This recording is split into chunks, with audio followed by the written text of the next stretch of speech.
Bonjour à toutes, bonjour à tous, chacune, chacun.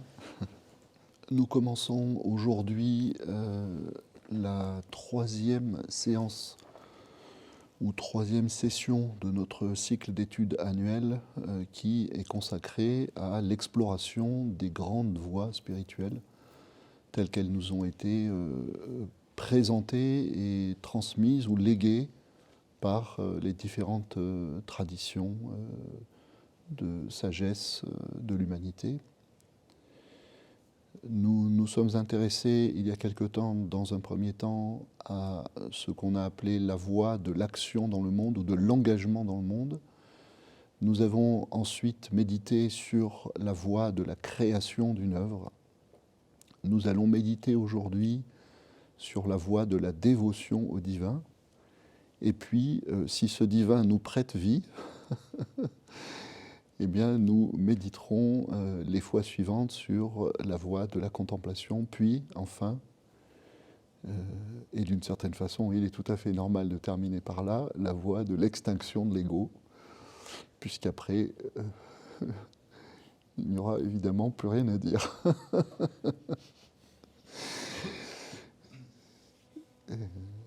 Juste à s'engager ou à continuer de s'engager avec, je le souhaite, plus de détermination et de discernement dans telle ou telle voie, selon, pour chacune, chacun, son propre choix, sa propre liberté intérieure. Aujourd'hui, nous sommes donc au mi-temps de notre examen des grandes voies spirituelles possibles pour cette humanité qui est la nôtre. Nous avons médité sur deux voies qui nous portent à l'extérieur de nous-mêmes, qui nous portent vers l'extérieur. La voie de l'engagement dans le monde ou de l'action dans le monde, la voie de la création d'une œuvre. Ce sont des voies qui nous engagent à faire, à agir, à nous porter du dedans vers le dehors, même si toujours, évidemment, ce que nous faisons à l'extérieur a pour finalité ultime une transformation intérieure, un éveil intérieur. Et la matière sur laquelle nous travaillons à l'extérieur, quand nous agissons dans le monde, en réalité n'est que symbolique ou secondaire, parce qu'il s'agit avant tout de travailler sur une matière intérieure, c'est-à-dire sur notre propre âme, de telle sorte que nous puissions progressivement l'éveiller. Et nous entrons aujourd'hui dans l'examen de ce que j'appellerais les voies de l'intériorité, c'est-à-dire les voies qui ne nous sollicitent plus tellement ou plus du tout à l'extérieur de nous-mêmes, mais qui nous sollicitent dans un rapport qui est directement un rapport à notre intériorité, directement un rapport intérieur entre nous-mêmes et nous-mêmes, entre nous-mêmes tels que nous sommes déjà et entre ce nous-mêmes à l'intérieur de nous-mêmes qui nous dépasse. De ce point de vue, la voie de la dévotion est une voie intermédiaire. Elle est une voie intermédiaire, c'est-à-dire que comme la voie de l'action dans le monde, comme la voie de la création d'une œuvre, c'est encore une voie du mouvement. C'est encore une voie du mouvement. Cette fois-ci, je vous l'ai dit, le mouvement est intérieur. C'est un mouvement de soi vers soi. C'est un mouvement de soi tel que l'on est spontanément, tel que l'on se connaît ou tel que l'on se méconnaît spontanément, vers le divin en nous-mêmes, la nature divine en nous-mêmes, la révélation de la nature divine en nous-mêmes, c'est-à-dire la révélation en nous-mêmes de quelque chose qui est transcendant. Donc nous sommes encore dans le mouvement, mais c'est un mouvement qui ne va plus vers l'extérieur, dans le monde ou dans une œuvre. C'est un mouvement intérieur, mais c'est encore un mouvement. Les voies que nous examinerons ensuite sont des voies de l'immobilité. Ce ne sont plus des voies du mouvement. La voie de la contemplation, et là il faut revenir à l'origine même du terme de contemplation. Templum en latin, contemplation, templum, alors souvent par facilité on dit c'est le temple. Originellement, le sens du mot latin, c'est pas le temple. Le templum, c'est ce qui est observé quand la vue embrasse tout le champ de ce qui peut être observé. C'est-à-dire que le templum, c'est la vision de tout ce qui est. Et contemplum, Con, c'est la racine cum en latin, qui veut dire avec.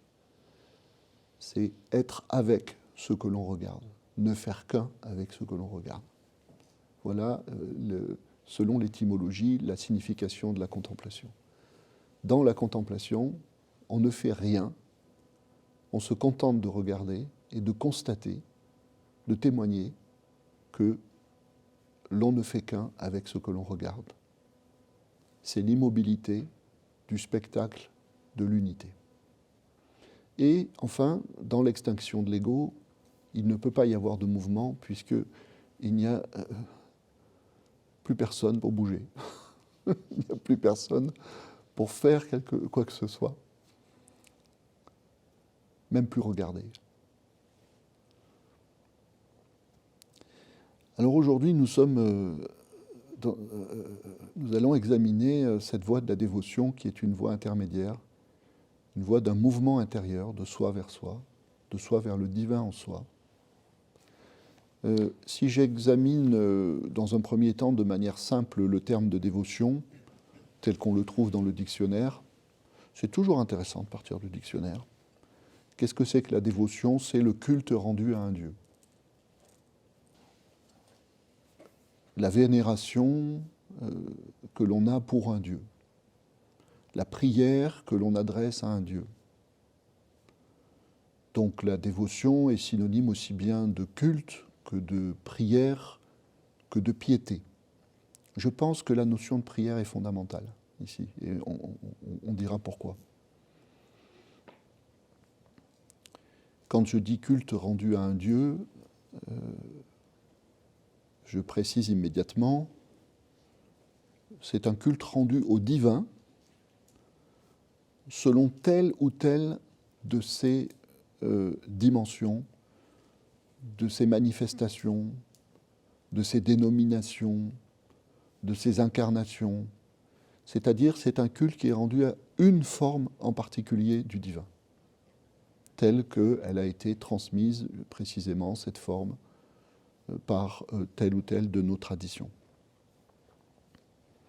Je commencerai ce matin par vous parler du divin, parce que si nous parlons de la dévotion comme voie du divin, voie de la relation au divin, voie du culte rendu au divin, évidemment il s'agit de se mettre un peu au clair sur ce qu'on appelle le divin.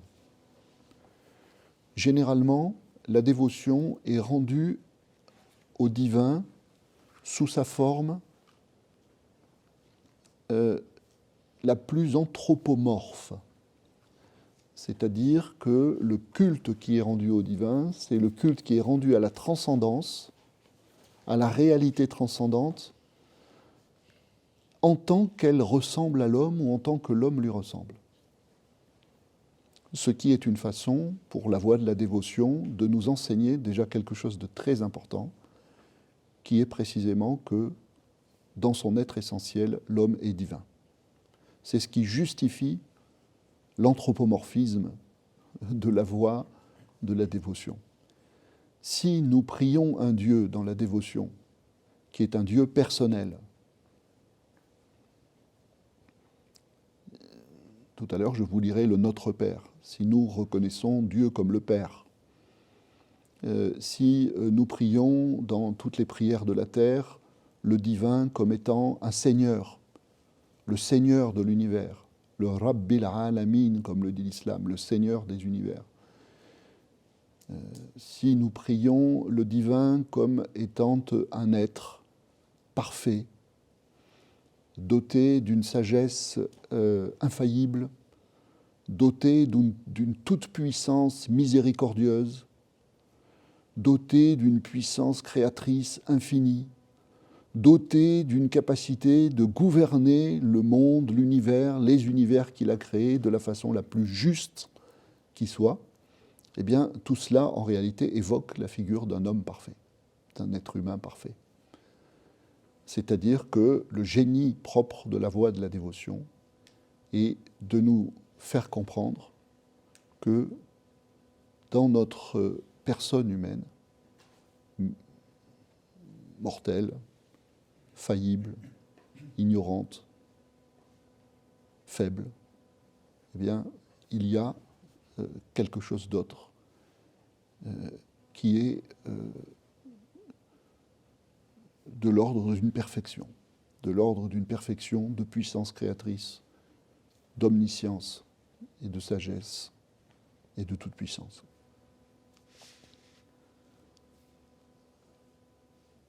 À cet égard, la voie de la dévotion est définie ou décrite par un certain nombre de sages.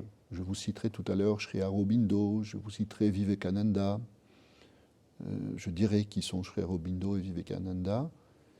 Et elle est décrite comme la voie la plus accessible. La voie la plus accessible parce que c'est une façon de s'adresser à la transcendance, à une transcendance qui nous ressemble. Voilà. Il y a d'autres dimensions de la transcendance, d'autres dimensions du divin qui nous sont beaucoup plus étrangères. Et à partir de là, avec lesquelles il est beaucoup plus difficile de se mettre en relation. Un Dieu qui est doté de sagesse, un Dieu qui est doté de justice, un Dieu qui est doté de miséricorde, c'est un Dieu qui nous parle, parce que c'est un Dieu qui nous ressemble. C'est un Dieu qui réalise parfaitement ce que nous nous échinons en vain à réaliser imparfaitement.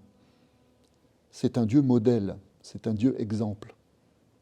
Voilà pourquoi la voie de la dévotion est, je dirais, la voie de liaison ou de relation au divin la plus accessible et la plus populaire dans les différentes traditions spirituelles de l'humanité. Qui dit voie la plus accessible ne dit pas pour autant voie la plus facile.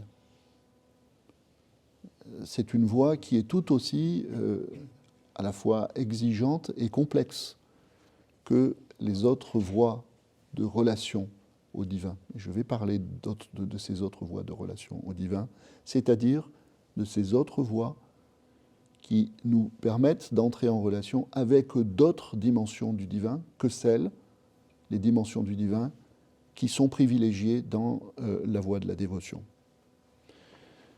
Avant même de vous donner un exemple de prière à ce Dieu personnel, à ce Dieu qui nous ressemble, à ce Dieu qui nous parle donc de notre nature essentielle, et par lequel nous apprenons qu'en réalité, humain et divin sont les deux dénominations d'une même réalité, ou les deux faces d'une même réalité.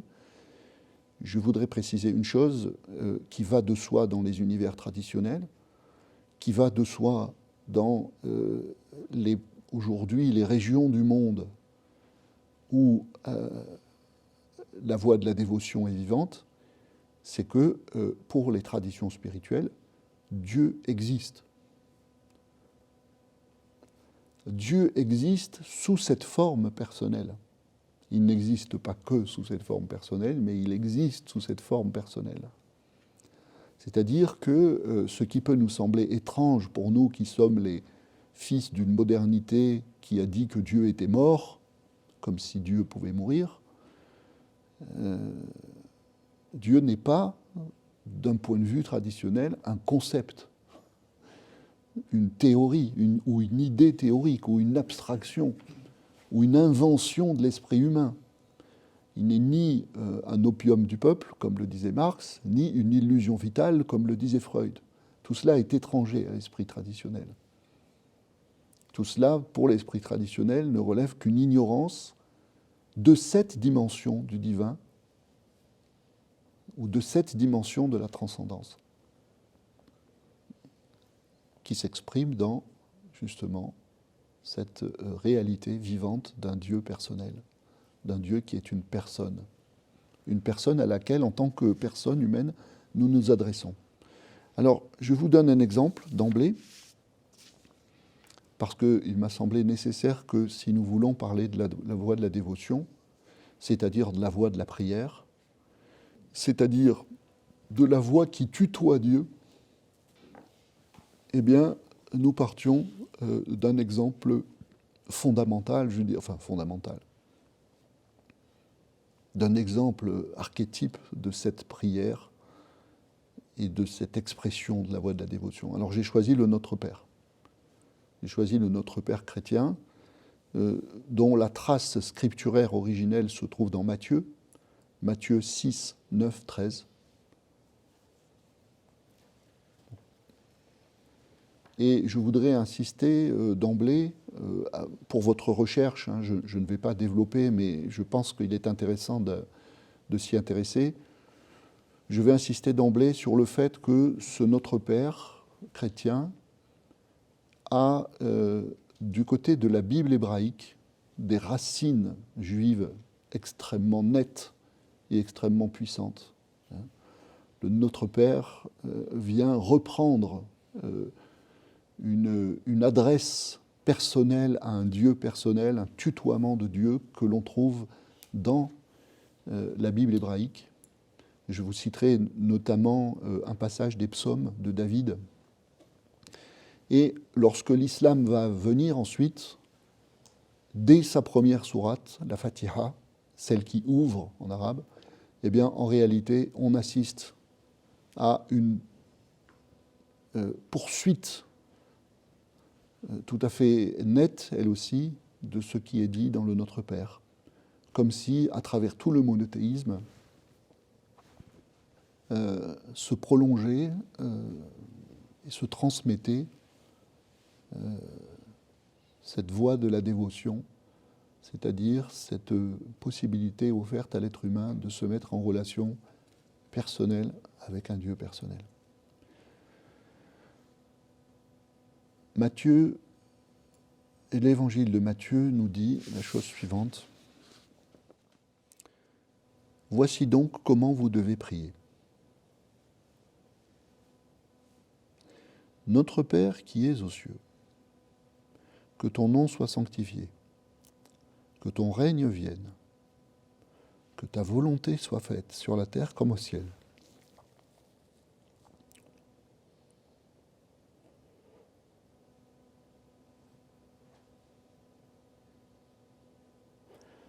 Donne-nous aujourd'hui notre pain quotidien, pardonne-nous nos offenses, comme nous pardonnons à ceux qui nous ont offensés. Ne nous induis pas en tentation, mais délivre-nous du mal ou du malin.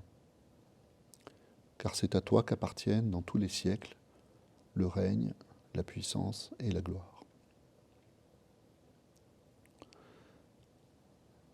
Alors, la première phrase est importante. Voici donc comment vous devez prier. Un des premiers pères de l'Église, Tertullien, on est au tournant du IIe et du IIIe siècle, Tertullien dit à propos du Notre Père, quoi d'étonnant qu'il soit comme un condensé de l'Évangile ou comme un abrégé de tout l'Évangile, puisque dans ce Notre Père, je le cite, c'est Dieu seul qui nous a appris comment il voulait être prié.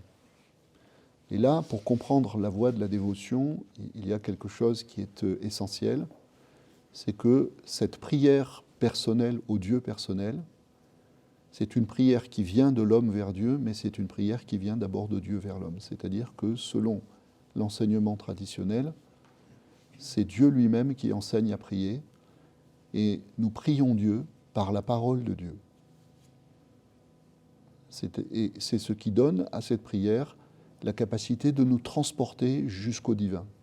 Si elle est efficace comme véhicule pour nous transporter jusqu'au divin, c'est parce que le véhicule vient de là. Voilà.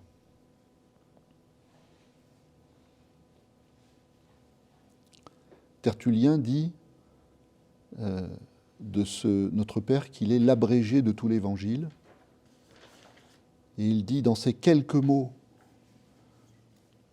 que de discours du Seigneur, que de paraboles, que d'exemples, que de préceptes, que de devoirs exprimés, hommage rendu à Dieu par le titre de Père, témoignage de foi dans son nom, acte de soumission à l'égard de sa volonté, rappel de l'espérance en la venue de son règne, demande de la vie dans le pain, aveu suppliant de nos dettes, fervente requête de défense contre les tentations. Alors quelques petites choses qui montrent à quel point cette prière de dévotion chrétienne se relie à ce que l'on trouve dans la Bible hébraïque, puis ce que l'on trouvera dans le Coran ensuite. D'abord, la désignation même de Dieu comme Père n'a pas surgi avec le christianisme. Elle est présente dans l'Ancien Testament, dans ce que les chrétiens appellent l'Ancien Testament, dans la Bible hébraïque. Si vous lisez par exemple, parmi les psaumes de David, le psaume 103, auquel on fait souvent référence pour ses assonances avec le Notre Père, vous trouvez dans le psaume 103, verset 13, cette phrase « Comme un père a compassion de ses enfants, l'Éternel a compassion de ceux qui le craignent. » Vous voyez ? Bon. Il y a également, entre ces prières que l'on trouve dans l'Ancien Testament et le Notre Père, et ce que l'on va trouver ensuite dans le Coran, un élément essentiel de continuité et d'identité. On est ici vraiment dans la même famille spirituelle. C'est l'importance donnée au nom. N-O-M. La première miséricorde de Dieu, c'est d'avoir donné son nom. Parce que grâce à ce nom, on peut l'appeler. Grâce à ce nom, on peut s'adresser à lui. Quand vous appelez quelqu'un par son nom, eh bien, vous entrez en relation avec ce qu'il est. Le psaume de David, 103, commence de la façon suivante. « Mon âme bénit l'Éternel ». Béni, c'est à la fois remercie et louange. Remercie l'Éternel pour ses bienfaits, pour sa compassion, pour sa miséricorde, dira le Coran, pour sa rahma. Donc, remercie-le et louange-le pour sa puissance, sa gloire, sa capacité à gouverner l'univers de façon juste et sage. Mon âme bénit l'Éternel, que tout ce qui est en moi bénisse son saint nom. Voilà, le psaume commence par l'indication qu'il s'agit de bénir le nom de l'Éternel. Le Notre Père commence par la même invitation. Notre Père qui es aux cieux, que ton nom soit sanctifié. Le Coran commence, c'est le premier de tous les versets du Coran, par la mention du nom divin, Bismillah ar-Rahman ar-Rahim, c'est-à-dire au nom d'Allah, le miséricordieux, le très miséricordieux. C'est-à-dire que tout ce qui est par le nom. La transcendance, dans les traditions spirituelles, a créé les univers comme autant de manifestations d'elle-même. Elle s'est rendue visible, cette transcendance invisible, dans les univers. Et son premier acte de création a été la création de son propre nom, c'est-à-dire le nom Dieu, tel qu'il est ensuite prononcé, déposé dans les différentes traditions et sagesses. C'est-à-dire que la transcendance a commencé par se créer elle-même comme Dieu créateur pour créer les univers. Voilà ce que nous dit la voie de la dévotion. Je vais vous donner un autre exemple de prière, donc un autre exemple d'exercice de dévotion ou d'exercice dévotionnel que je vais prendre cette fois-ci en Orient, ou en tout cas plus loin en Orient, dans la Bhagavad Gita, que la tradition hindoue considère comme étant véritablement le livre de la dévotion. Dans ce livre de la dévotion, Krishna, qui est un avatar du dieu Vishnu, c'est-à-dire une manifestation du dieu Vishnu, Krishna s'adresse à Arjuna et lui enseigne comment il doit prier. Là aussi, comme le disait Tertullien, c'est Dieu seul qui a pu nous apprendre comment il voulait être prié.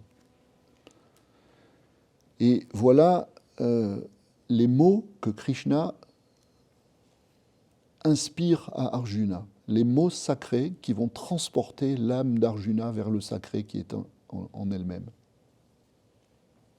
On est dans le chant 11 de la Bhagavad Gita, et ce sont les versets 36 à 40.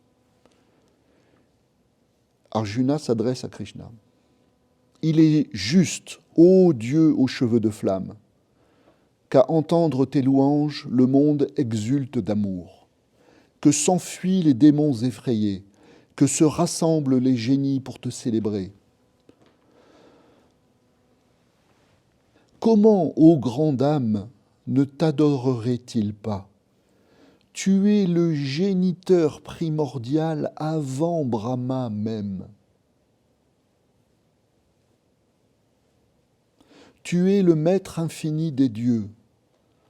Quoique habitant la terre, tu es l'impérissable, l'être, le non-être et l'au-delà de l'être. Tu es le Dieu primordial, l'homme primordial, le support suprême de tout ce cosmos. Tu es le connaisseur, le connu et l'inconnu. De ta forme infinie, tu as tissé ce cosmos. Tu es le vent, la mort, le feu, l'océan, la lune, le géniteur cosmique et le grand ancêtre. À toi toute louange et toute adoration.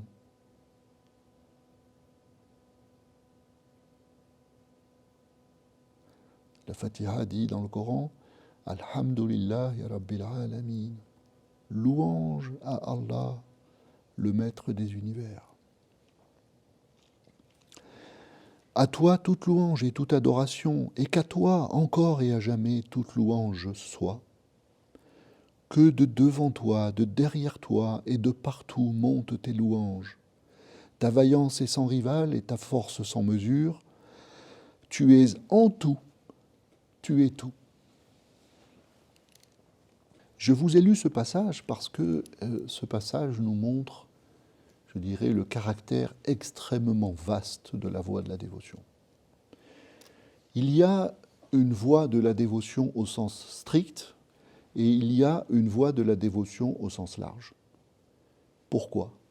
Parce qu'il y a une voie de la dévotion qui s'adresse à un Dieu qui est un Dieu personnel, et il y a en réalité une voie de la dévotion au sens large qui s'adresse à telle ou telle dimension de la transcendance, à telle ou telle dimension du divin, bien au-delà même de sa forme personnelle, et je dirais qui s'adresse à la transcendance bien au-delà même de sa forme divine. C'est le verset de la Bhagavad Gita qui dit « Tu es le géniteur primordial avant Brahma même ». C'est-à-dire, je m'adresse à toi de manière personnelle, tout en sachant que tu n'es même pas seulement la personne suprême, mais que tu étais avant que même advienne la personne suprême. Et donc, c'est la complexité de la voie de la dévotion.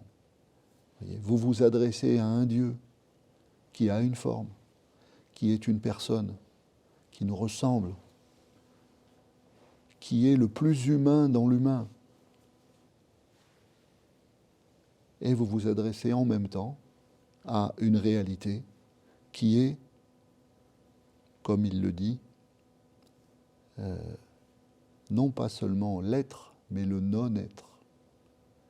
Non pas seulement manifesté dans sa forme divine, mais non manifesté dans une forme, ou au-delà de toute forme. Tu es l'au-delà de l'être, dit la Bhagavad Gita.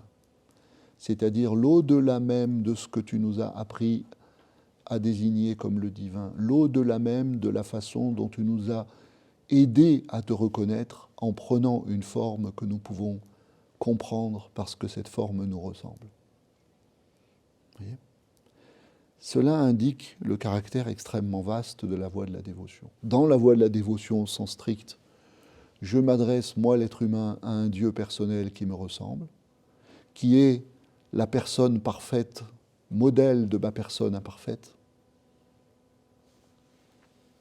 Et dans la voie de la dévotion, au sens le plus large, en réalité, je peux m'adresser à cette réalité suprême à travers une multitude de façons de la désigner qui correspondent à autant de dimensions d'elle-même. Elle qui a toutes les dimensions, puisque, comme le dit ici la Bhagavad Gita, elle est infinie. Tu es le Dieu ou l'homme primordial, le support suprême de tout ce cosmos. Le support, c'est ce qui est au fondement, c'est ce qui est en amont. Tu n'es rien de manifesté. Tout te manifeste. Tu es en tout, dit la Bhagavad Gita. Tu es tout, dit la Bhagavad Gita. Mais en même temps, tu es en dehors de tout. Ce qui peut exister, ce qui peut être, ce qui peut vivre, ce qui peut être senti, ce qui peut être perçu, ce qui peut être conçu, ce qui peut être compris, ce qui peut être imaginé, etc., etc., etc.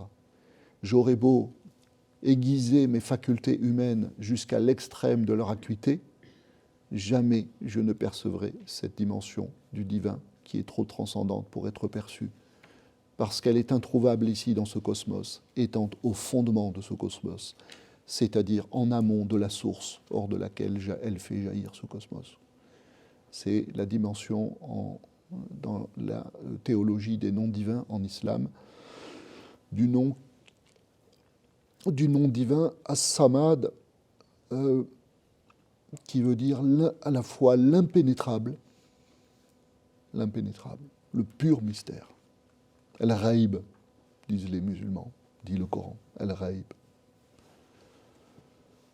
Ce qui est absolument ineffable. Et As-Samad veut dire également le soutien, justement, exactement comme dans ce passage de la Bhagavad Gita, c'est-à-dire ce qui est au fondement de l'univers, ce qui est sa source créatrice. Voilà. Donc le divin est étranger à tout ce qui est. Il est le principe créateur de tout ce qui est. Et il est la chair réelle de tout ce qui est. Le visible de tout ce qui est tissé de son invisible. Vous voyez ? Cela vous donne une idée, si vous voulez, des dimensions de la voie de la dévotion. Parce que, comme le fait ici Arjuna à l'adresse de Krishna, eh bien, il est possible de prier la transcendance et de s'adresser à la transcendance selon l'une ou l'autre de ces dimensions d'elle-même. Là, je vais prendre la voie de la dévotion dans son sens le plus large. Et ensuite, je restreindrai. J'en viendrai à ce que j'ai appelé la voie de la dévotion au sens plus strict de la relation personnelle, au Dieu personnel. Je vais donc vous montrer qu'il y a plusieurs dimensions dans la voie de la dévotion. La première dimension, qui correspond en effet à cette voie de la dévotion au sens le plus strict, c'est la voie dans laquelle ma prière s'adresse à un Dieu dont je suis séparé.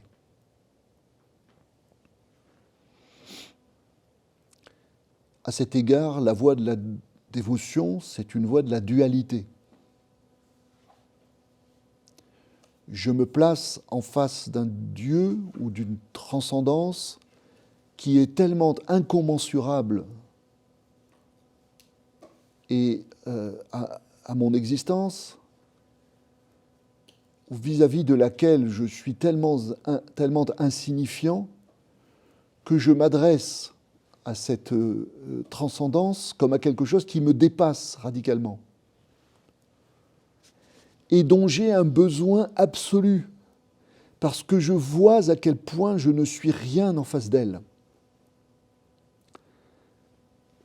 Donc ici, la voie de la dévotion, c'est la voie de la séparation, la voie de la souffrance de cette séparation, parce que cette séparation me sépare de celui qui est et de celui qui est le maître de toute chose, de celui qui est souverain de toutes les existences.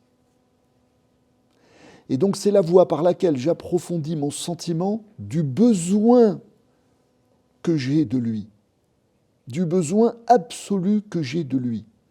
C'est la voie de la prise de conscience de ma nullité face à la transcendance. C'est également, pour lui donner un nom à cette voie de la dévotion, comme voie de l'expérience de la séparation et du besoin, c'est la voie de l'amour.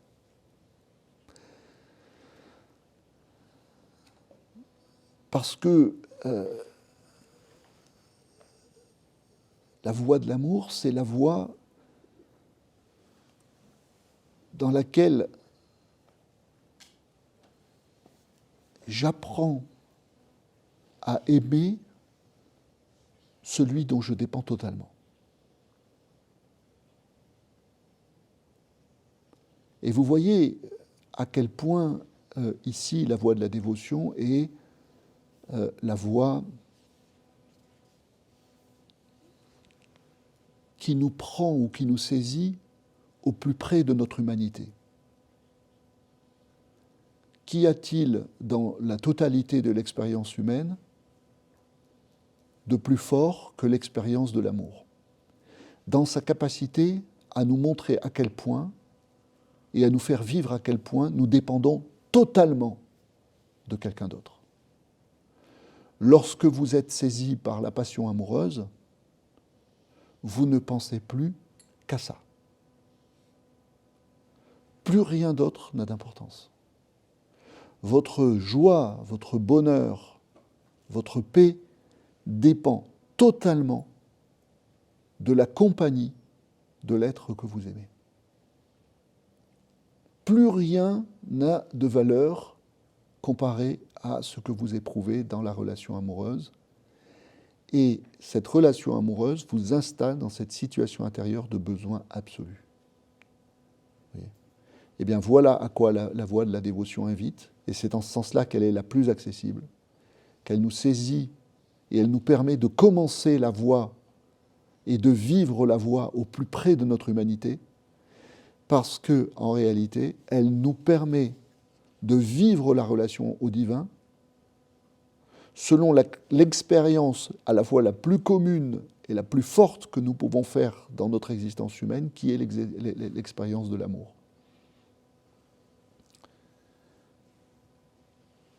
De là, sans doute, dans l'évangile de Matthieu, que j'ai déjà cité tout à l'heure, ce commandement privilégié par le Christ, Jésus. On est dans Matthieu 22, 37. Les pharisiens, ayant appris qu'il avait, Jésus, réduit au silence les Sadducéens, se rassemblèrent et l'un d'eux, docteur de la loi, lui fit cette question pour l'éprouver. « Maître, quel est le plus grand commandement de la loi ?» Et là, je dirais, quel est le principe de la voie de la dévotion. Et Jésus répond, « Tu aimeras le Seigneur, ton Dieu, de tout ton cœur, de toute ton âme et de toute ta pensée. » C'est le premier et le plus grand commandement. Et voici le second qui lui est semblable, « Tu aimeras ton prochain comme toi-même. » De ces deux commandements dépendent toute la loi et les prophètes. Matthieu 22, 34, 40.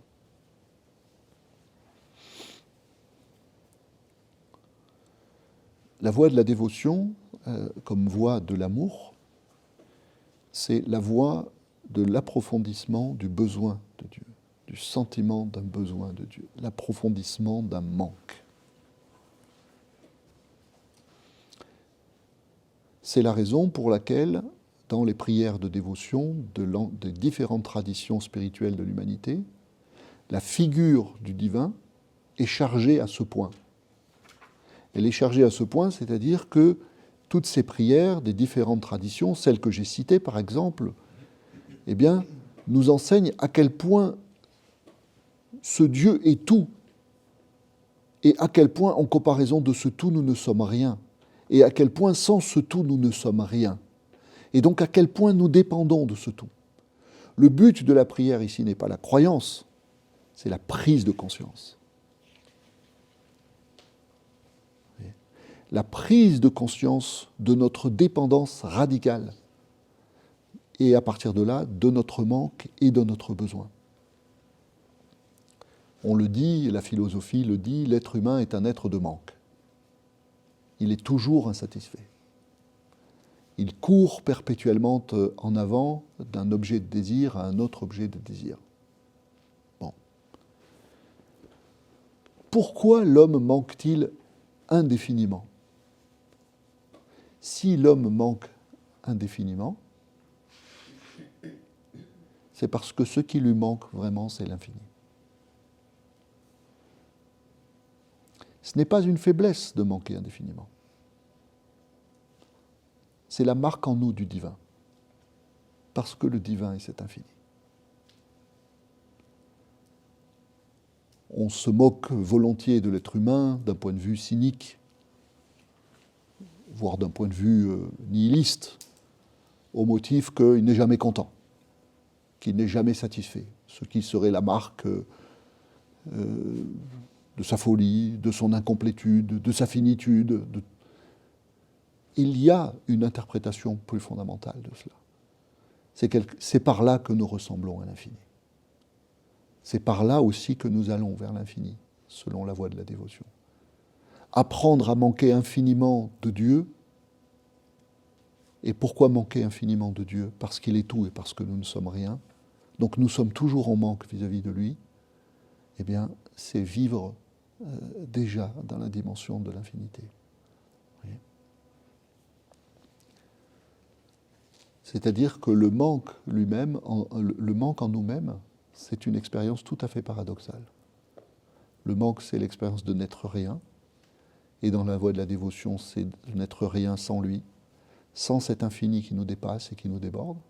Mais en même temps, le manque infini, c'est la façon dont cet infini s'exprime en nous et se manifeste en nous. C'est la raison pour laquelle les grands mystiques des différentes traditions ne veulent pas sortir de la séparation, ne veulent pas sortir du manque.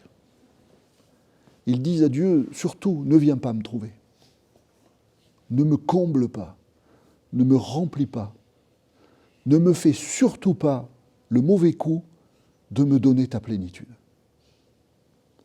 Alors, ça peut paraître incompréhensible, mais parce qu'ils veulent rester sur ce mode du manque, parce qu'ils sont allés au bout de l'expérience du manque, au bout de la prise de conscience de ce qui s'exprime dans ce manque. Manquer totalement de Dieu, se sentir au plus loin de lui, séparé de sa plénitude, sans que rien ne puisse combler ce manque. Eh bien, dans cet inextinguible du manque, dans cet infini du manque, c'est une dimension de l'infini divin qui se manifeste à nous et qui s'exprime en nous.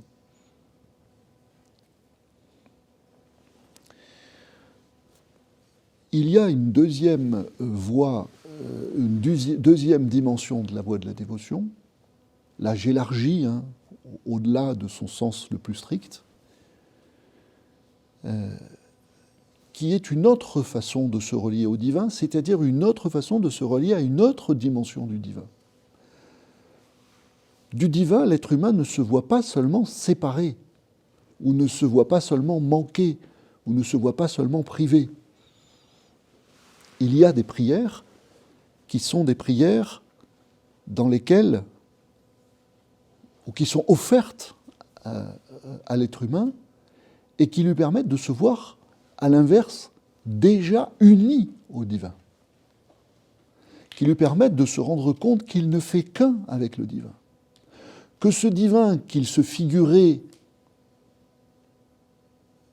comme étant au plus loin de lui-même, dont il se figurait séparé, il n'y a aucune raison en réalité de s'en considérer comme séparé. C'est la dévotion qui s'exprime par exemple dans ces prières de l'Inde, qui sont des formules sacrées, des mantras qui sont répétés. Il y en a deux qui sont très connus. Le premier, c'est Shivoham, Je suis Shiva. Les chants de la dévotion en Inde chantent le Shivoham. Je suis Shiva, je suis Shiva, je suis Shiva. Qui dit je là? Est-ce que c'est l'ego? Non. C'est la nature essentielle de l'être humain, la nature divine de l'être humain qui s'exprime enfin à travers lui. Voilà qui je suis. Shivoham, je suis Shiva. La deuxième qui est très connue, qu'on trouve dans la Brihadaranyaka Upanishad, donc dans l'une des grandes Upanishads, il y en a 108 Upanishads, ça fait partie des Upanishads majeurs, c'est Brahmasmi. Je suis Brahma. Brahmasmi. Je suis Brahma. Et là, on a une voie de la dévotion qui s'exprime par ce rite de la répétition de la formule, de la répétition du mantra « Je suis Shiva » ou « Je suis Brahma ». Et dans cette Upanishad, la prière complète est la suivante. « Au commencement, ce monde n'était que Brahma, et il ne connaissait que lui-même. Pensant « Je suis Brahma », en conséquence, il est devenu le tout.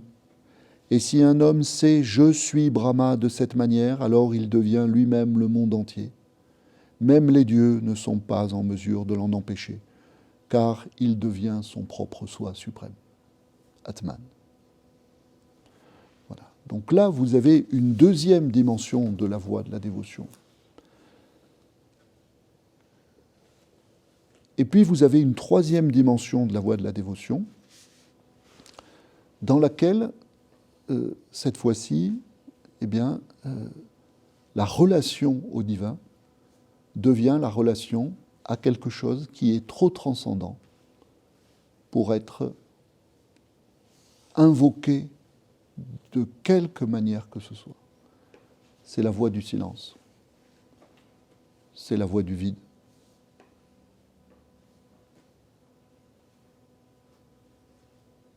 Et vous comprenez ici qu'il y a donc, lorsqu'on la considère dans son aspect le plus large, trois dimensions de la voie de la dévotion. C'est une voie de l'imploration, c'est une voie de la contemplation, c'est une voie de l'extinction. Ce qui est une façon de vous dire que quand dans les prochaines sessions nous parlerons de la contemplation, de la voie de la contemplation, puis de la voie de l'extinction, nous parlerons encore d'une certaine façon de dimension de la voie de la dévotion. La voie de la dévotion au sens strict, c'est la voie de l'imploration. Je me mets en face d'un Dieu qui me dépasse et je lui demande tout parce qu'il est tout et parce que je ne suis rien et parce que je me rends compte que j'ai un infini besoin de lui et que c'est à travers ce besoin infini que j'ai de lui qu'il vit en moi. La voie de la dévotion comme voie de l'imploration. Je tends les mains vers Dieu. La voie de la dévotion comme voie de la contemplation. Souvenez-vous de l'étymologie que je vous ai donnée au départ. Je regarde et je vois que tout est un et que je ne fais qu'un moi-même avec ce que je regarde. Je suis déjà uni au divin.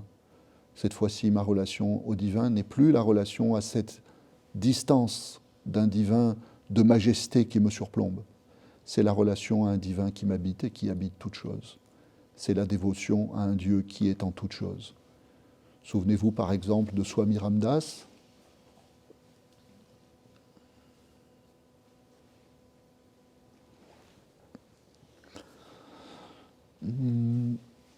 Swami Ramdas, donc un des grands sages indiens du XXe siècle.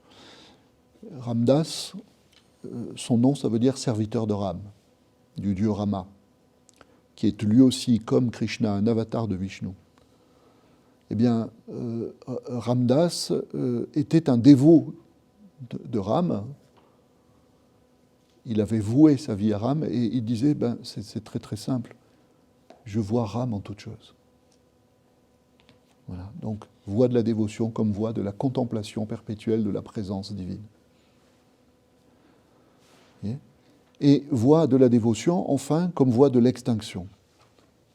Je me mets en relation, en réalité, avec ce qui n'est en relation à rien. Ici, il n'y a même plus de relation. Il n'y a même plus de dualité, il n'y a même plus d'unité. il n'y a même plus de séparation, il n'y a même plus d'union. Je me mets en relation, ou plus exactement, je m'éteins dans la dimension, comme le disait la Bhagavad Gita, du divin qui est la dimension du non-être radical. Le divin ici, c'est ce que la théologie chrétienne des premiers siècles, comme chez Denise par exemple, l'Aréopagite appelait la ténèbre suressentielle. La ténèbre, c'est l'obscurité totale de ce dans lequel ne peut pénétrer, ou de ce que ne peut pénétrer aucun regard.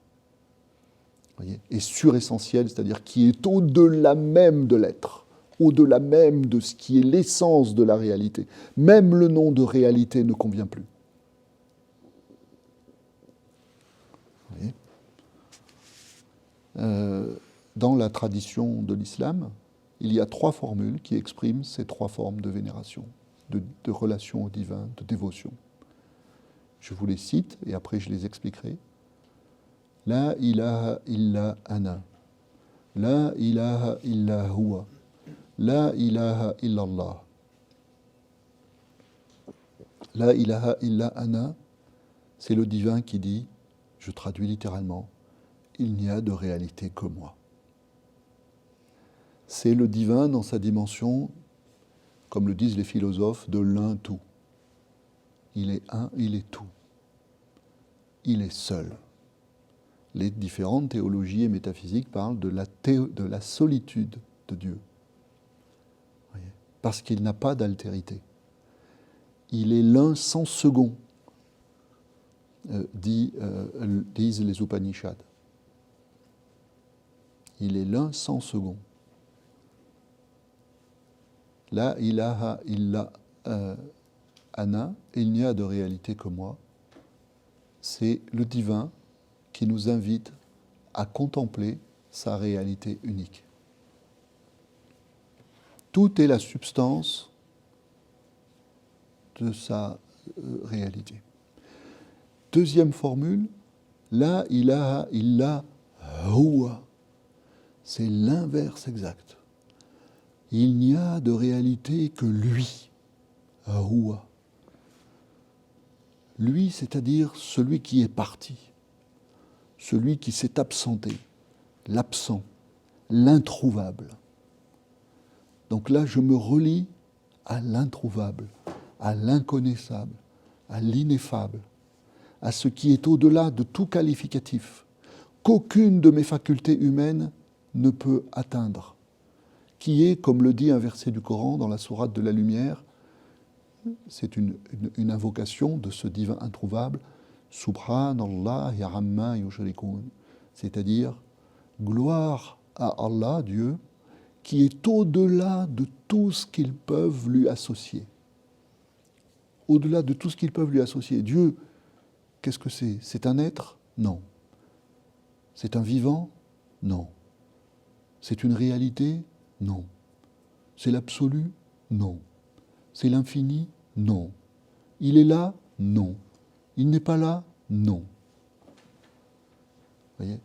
C'est la voie la plus exigeante qui procède par élimination radicale.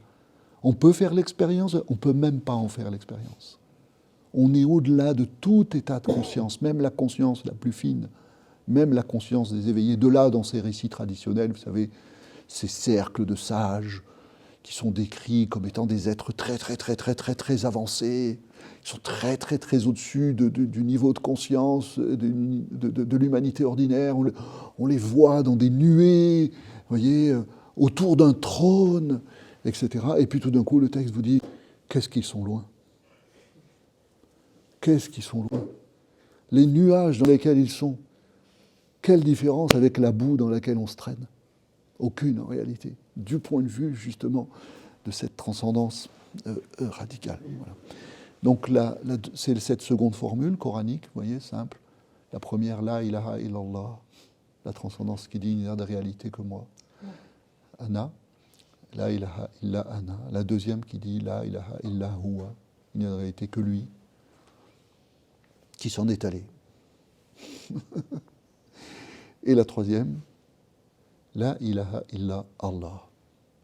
Et Allah, c'est le nom qui résume, en fait, qui synthétise plus exactement.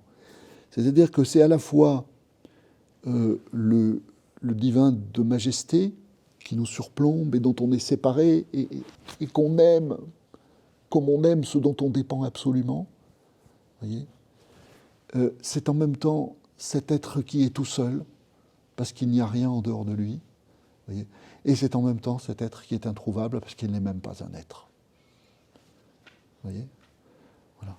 Et en réalité, ici, ce que fait l'islam, chaque tradition le fait, c'est-à-dire que le génie de nos traditions spirituelles, et ce qui s'est beaucoup perdu, à mon avis, dans les unes et les autres, et ce qui peut expliquer qu'on soit souvent, je dirais, très incrédule à l'égard de l'idée de Dieu, c'est qu'elle est devenue une idée et que cette idée elle-même s'est considérablement appauvrie.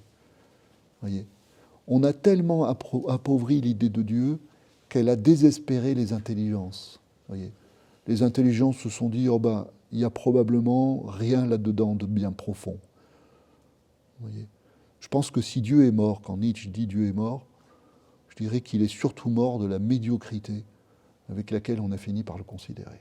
Voyez, mais quand on retrouve l'intelligibilité complète, comme on essaye de le faire là, complète en tout cas, une intelligibilité suffisante, une compréhension suffisamment vaste de ce qu'est la réalité divine, alors je dirais il y en a pour tout le monde. Il y en a pour toutes les intelligences, il y en a pour tous les cheminements possibles. Voyez, il y a ceux qui ont besoin de prier en pleurant un Dieu qu'ils implorent.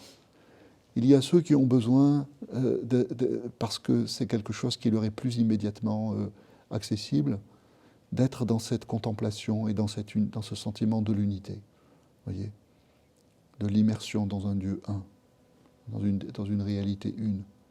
Et puis il y a ceux pour qui l'expérience du divin, c'est une expérience qui est tellement subtile, tellement intime, qui sublime tellement toutes les autres expériences que, en réalité, ils la vivent sur un plan qui n'est déjà plus un plan humain, qui est véritablement non humain, c'est-à-dire qui dépasse à peu près toutes les catégories d'expériences possibles pour l'être humain. Et pourtant, paradoxalement, c'est encore une expérience. Donc vous voyez, les formes de dévotion sont nombreuses parce que les dimensions du divin sont plurielles. Je vais prendre un autre exemple qui montre la diversité interne de cette voie de la dévotion à travers un symbolisme qui est un symbolisme majeur dans les différentes traditions spirituelles, en l'occurrence un symbole du divin qui nous montre que l'on peut se relier à lui de bien des manières. Ce symbole, c'est le symbole du feu, le grand symbole du feu. Le divin a souvent été symbolisé par le feu, parce que le feu, dans ses différentes dimensions ou qualités, exprime précisément les différentes dimensions du divin et les différentes façons de se relier à lui. Il y a d'abord le feu qui échauffe et qui réchauffe. Ça, c'est la dévotion imploration. J'implore celui qui va me réchauffer, c'est-à-dire celui qui, dans le froid de la vie, le froid des détresses de la vie, le froid des souffrances de la vie, le froid des incertitudes de la vie, va me secourir. J'implore donc le feu comme secours de chaleur, c'est-à-dire comme réconfort, comme miséricorde.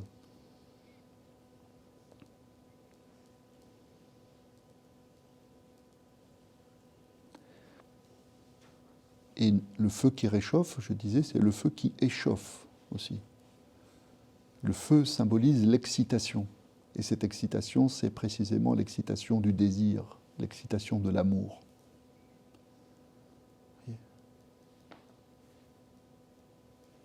Le feu, c'est ce qui m'échauffe, c'est-à-dire que c'est le divin qui me communique, en réponse à mon appel, un sentiment accru, toujours accru du manque dans lequel je suis de lui, qui me fait l'aimer, parce qu'il me fait voir toujours plus à quel point j'ai besoin de lui. Donc il m'échauffe intérieurement. C'est-à-dire qu'il m'excite intérieurement vers lui. Et puis, deuxième dimension du feu, le feu qui éclaire et qui illumine. C'est la dimension de contemplation. C'est la dévotion dans laquelle je me sens un avec l'un. Je m'éprouve comme l'un avec l'un. Parce que le feu divin m'a montré.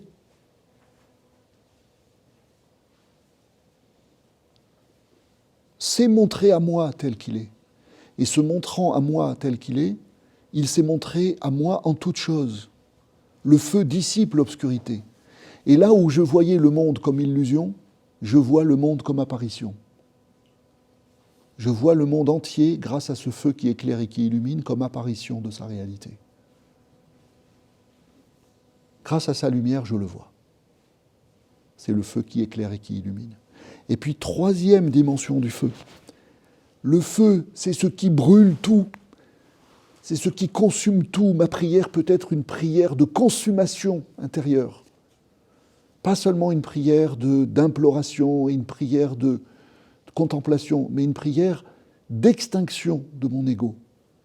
Le feu brûle tout. C'est-à-dire que, ici, dans cette prière,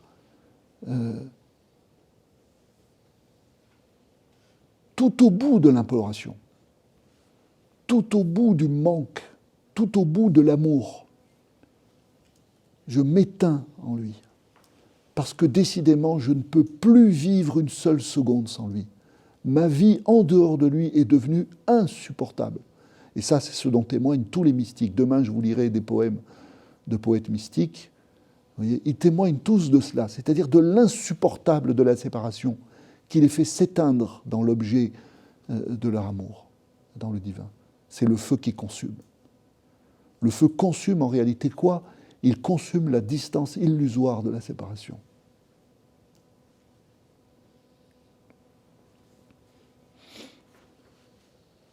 C'est ce que les sages de l'Inde appellent le samadhi. Dans l'expérience la plus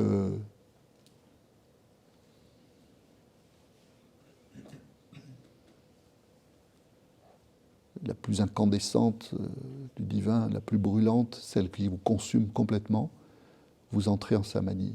C'est-à-dire, vous disparaissez. Vous disparaissez. Votre conscience ordinaire s'abolit. Alors, ce dont j'ai essayé de vous parler, c'est ce que j'appellerais la voie de la dévotion à une Trinité suprême. Vous savez que, alors évidemment, lorsqu'on parle de la Trinité, on pense tout de suite à la Trinité chrétienne, du Père, du Fils et de l'Esprit, ou du Saint-Esprit. Mais il s'agit là d'un schéma ternaire qui est privilégié dans l'ensemble des traditions pour désigner le divin. Et en l'occurrence, ici, la voie de la dévotion nous fait méditer sur ce que je viens d'appeler une Trinité suprême. C'est-à-dire une Trinité dans laquelle le divin est symbolisé par 3 chiffres symboliques. Le 0, le 1 et le 2. Le divin, on peut se tourner vers lui en tant qu'il est le 0. Le 0, c'est-à-dire le rien qui est au-delà de tout. Le non-être. Le non-manifesté. C'est le symbole du 0. Le divin, on peut se tourner vers lui et lui vouer un culte en tant qu'il est le 1. C'est-à-dire l'être de tous les êtres, la chair de toutes les chairs, la vie de toutes les vies. Celui que je contemple à tout moment en toute chose, lorsqu'enfin mon regard s'est éveillé. Et le divin est le 2, c'est-à-dire qu'il est en surplomb des univers, qui sont pourtant sa chair. Il est leur maître, il est leur seigneur, leur rab, comme dit la tradition monothéiste. Le Seigneur est maître, celui qui gouverne, le maître du royaume. 2, parce que il voit sa création d'en haut et nous le regardons d'en bas. De là, des prières qui s'adressent à ce Dieu qui est au-dessus. Par exemple, dans l'islam, il y a cette prière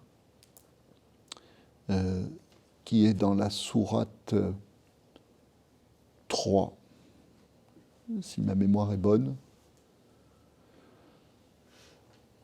Je vous la dis en arabe. Qul Allahumma malik al-mulk. تؤتي الملك من تشاء وتنزع الملك ممن تشاء وتعز من تشاء وتذل من تشاء بيدك الخير إنك على كل شيء قدير تولج الليل في النهار وتولج النهار في الليل وتخرج الحي من الميت وتخرج الميت من الحي وترزق من تشاء بغير حساب. Dis, ô mon Seigneur, Allahumma, Malik al-Mulk, maître du royaume, maître de la royauté, tu donnes la royauté à qui tu veux et tu enlèves la royauté à qui tu veux. Tu rends fort et puissant celui que tu veux et tu affaiblis celui que tu veux. Tout est dans ta main et à chaque fois c'est le meilleur qui vient de ta main. Car tu es puissant sur toute chose. Tu fais pénétrer le jour dans la nuit, tu fais pénétrer la nuit dans le jour, tu fais sortir le vivant du mort, tu fais sortir le vivant du mort, et tu octroies des bienfaits à qui tu veux, sans compter. Dans une prodigalité, une libéralité, une générosité qui n'attend rien en retour. Voilà. Donc c'est une prière, vous voyez, qui est caractéristique. Vraiment, l'islam n'en a évidemment pas le monopole ou le privilège. C'est cette prière dans laquelle, effectivement, Dieu est représenté comme, ou le divin est représenté comme ce surplomb vers lequel on tend les mains, parce que on s'aperçoit, plus la conscience de ce qu'il est nous pénètre, plus on s'aperçoit à quel point on est dépendant de lui et à quel point il n'y a pas à avoir peur de cette dépendance parce qu'elle est miséricordieuse, elle est généreuse, elle est juste, elle est juste, elle est juste. Elle donne à chaque fois de manière juste et elle installe le cœur à partir de là dans la reconnaissance, dans la louange, dans la gratitude, dans le remerciement et dans la paix, parce que tout est bien, puisque ce qui est donné est ce qui devait être donné, quoi qu'il soit donné. Voilà.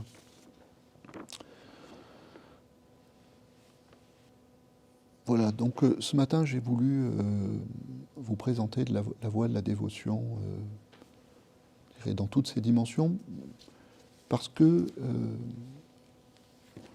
spontanément, il me semble qu'on l'aperçoit d'une manière qui peut être réductrice, comme relation, je l'ai dit, personnelle à un Dieu personnel, ce qui devient très vite une histoire de bon Dieu. Vous voyez, c'est-à-dire le Dieu qui distribue des bons points et des mauvais points, soit Papa Poule, soit Père Fouettard. Vous voyez, donc on a sans doute de la voie de la dévotion une vision qui est très appauvrie et on ne lui fait pas justice parce que cette voie de la dévotion, comme je vous le disais tout à l'heure, c'est à la fois une voie qui nous montre à quel point il y a une dimension du divin qui nous est proche, mais il y a d'autres dimensions. Demain, je vous parlerai davantage de la voie de la dévotion au sens le plus strict.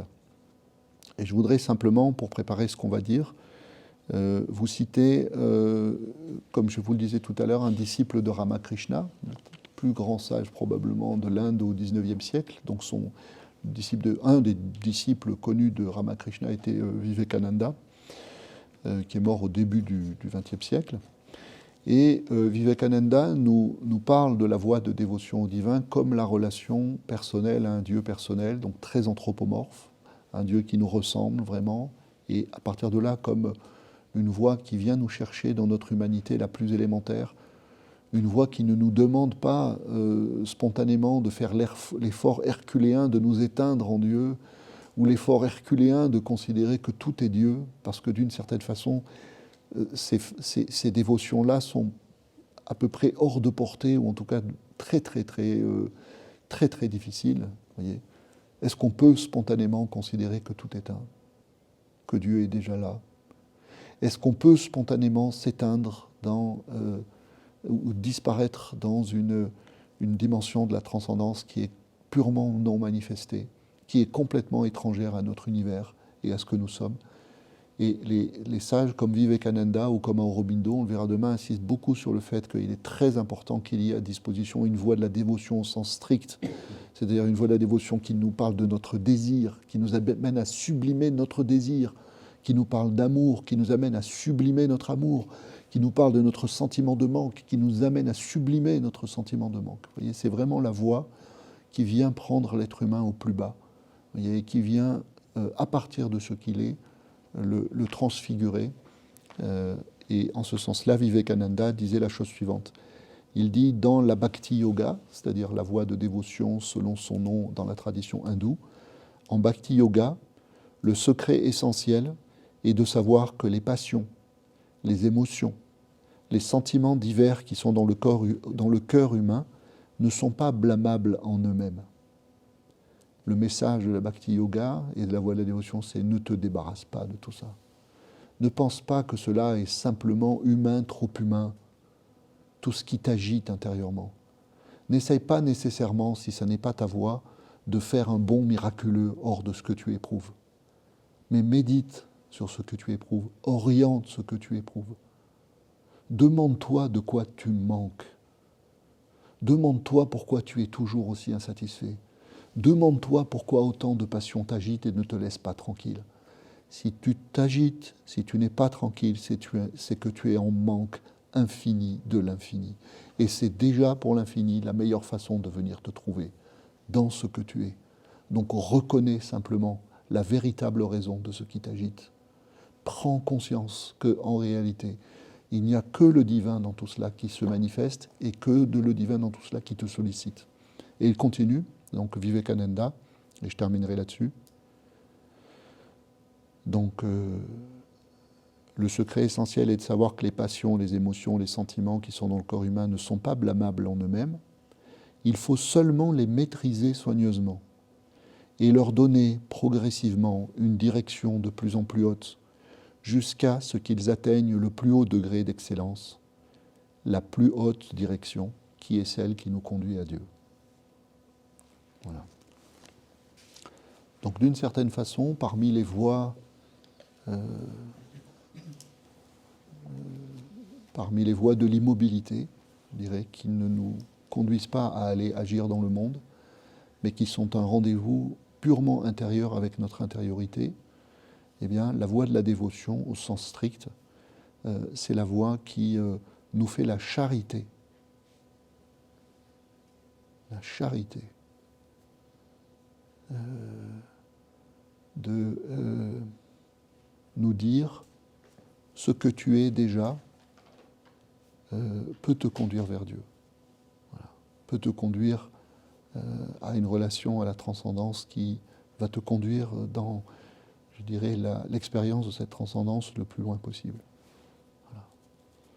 Ce n'est pas une voie qui nous demande, je dirais, d'être de très grands mystiques ou des tempéraments spirituels d'exception qui sont capables de s'absorber directement dans quelque chose qui n'a plus rien à voir avec l'humain, ou d'accéder à un niveau de contemplation ou à un degré de contemplation qui nous fait voir la présence de Dieu dans ce qui est. Voilà. C'est une voix qui nous dit tu souffres, toi l'être humain, eh bien d'une certaine façon, je te promets que dans ta souffrance même, je viens te trouver, je viens te visiter. Voilà. Et tu souffriras jusqu'à ta mort. Et n'aie pas peut-être l'illusion qu'à un moment donné, tu vas être délivré de cette souffrance, à condition que tu saches prendre conscience de ce dont tu souffres vraiment et de qui souffre en toi. Voilà. Ce qui est d'ailleurs, en réalité, le message du Christ dans le christianisme, c'est-à-dire celui qui souffre en toi, c'est le divin. En réalité, c'est Dieu qui souffre dans ton manque, c'est Dieu qui souffre dans ton désir, c'est Dieu qui souffre dans ton amour, qui court toujours en avant pour rejoindre l'être aimé. Voilà. Donc, acquiesce à ta souffrance, consens à ta souffrance, aime ta souffrance. Pas dans un sens doloriste, ne te fais pas souffrir pour rien, ne cherche pas à souffrir pour souffrir, mais médite sur ta souffrance. Et à ce moment-là, tu te rendras compte que, en son cœur, l'expérience de la souffrance est beaucoup plus paradoxale qu'elle en a l'air. Que la souffrance et la plénitude ne sont pas si séparées que ça, en fait. Que le manque et la plénitude ne sont pas si séparés que ça. Et si, dans cette vie, une expérience majeure de la plénitude était dans le manque, justement.